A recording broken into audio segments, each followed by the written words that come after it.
মহাষ্টমীর অঞ্জলি দিতে উত্তর কলকাতার অন্যতম সুপ্রাচীন পুজো মণ্ডপ রামমোহন সম্মিলনীর পুজো মণ্ডপে উপস্থিত ছিলেন রাজ্যের রাজ্যপাল সিবি আনন্দ বোস। মূলত উত্তর কলকাতার এই রামমোহন সম্মিলনীর পুজো কুণাল ঘোষের পুজো বলেই খ্যাত। রাজ্যপাল এদিন নিষ্ঠার সাথে মহাষ্টমীর পুষ্পাঞ্জলিতে অংশগ্রহণ করেন, পাশাপাশি ঘুরে দেখেন পুজো মণ্ডপটিও। এ প্রসঙ্গে এদিন কুণাল ঘোষ বলেন, রাজনৈতিক মতাদর্শগত বৈষম্য থাকতেই পারে, একে অপরের মধ্যে রাজনৈতিকভাবে আদর্শগতভাবে যদি কোনো কিছুর বিচ্যুতি লক্ষ্য করা যায় তবে তার প্রতিবাদ হবেই, যদিও ব্যক্তিগত সম্পর্ক সৌজন্যের সঙ্গে তার কোনো সম্পর্ক নেই বলে জানালেন Kunal Ghosh.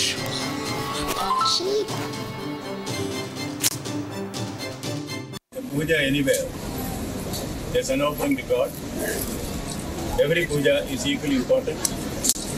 I came here because I want to be with the people when they are celebrating at their best.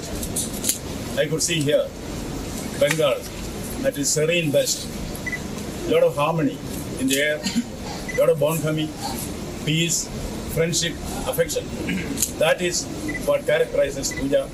That is the sentiment which will continue in Bengal, which will continue. Thank you.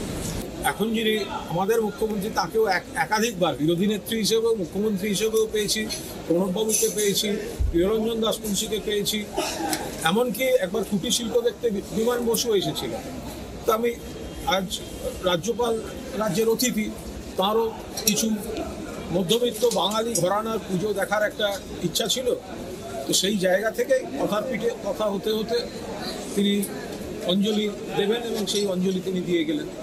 কিন্তু আমি আবারও ওটা বলে দিই, এই প্রশ্নের উত্তরে যে রাজ্যপালের সঙ্গে এটা আমরা একটা সম্পূর্ণ পূজা এবং ব্যক্তিগত সৌজন্য, যে পুজোর দিন একজন পুজো দেখবেন, তো সুতরাং পুজোর দিন অঞ্জলি দেবেন, দিয়েছেন।